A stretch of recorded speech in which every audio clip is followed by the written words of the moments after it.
বাংলাদেশের পুরান ঢাকার পাটুয়াটুলি ঘিপট্টি এলাকায় একটি প্রিন্টিং প্রেসে শুক্রবার রাতে ভয়াবহ আগুন লাগার ঘটনা ঘটে। পরে ফায়ার সার্ভিসের 6টি ইউনিট ঘটনাস্থলে গিয়ে 1 ঘন্টারও বেশি সময় চেষ্টা চালিয়ে আগুন নিয়ন্ত্রণে আনে।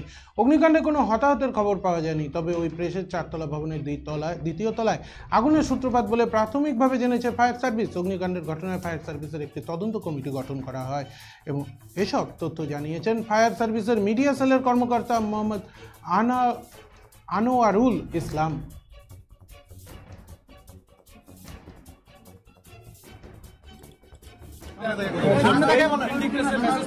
আপনারা জানেন যে নিকটবর্তী ফায়ার স্টেশন হচ্ছে Sadarghat fire station. Sadarghat fire station থেকে 2টা ইউনিট সাথে সাথে মুভ করে অল্প সময়ের মধ্যে মাত্র 2-3 মিনিটের মধ্যে এখানে পৌঁছা যায়। পৌঁছানোর পরে ধোঁয়া এবং স্মোক এবং হিটের ভয়াবহতা দেখে ওরা আরো সাহায্য চায়। তারপর আমাদের সূত্রাপুর এবং হেডকোয়ার্টার থেকে আরো 2টা ইউনিট চলে আসে। আমরা খুব অল্প সময়ের মধ্যে আগুনটা নিয়ন্ত্রণে নিয়ে আসি।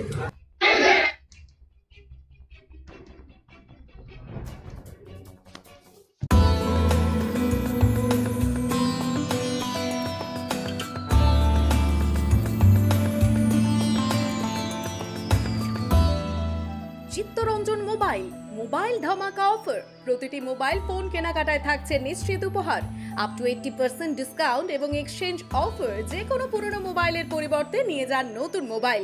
এছাড়াও ক্যাশব্যাক অফার, ফাইন্যান্সের সুযোগ, 0% interest, 0 down payment. Chittaranjan mobile, পরিশপাল চৌপতি, বিশ্বসিংহ রোড, কোচবিহার।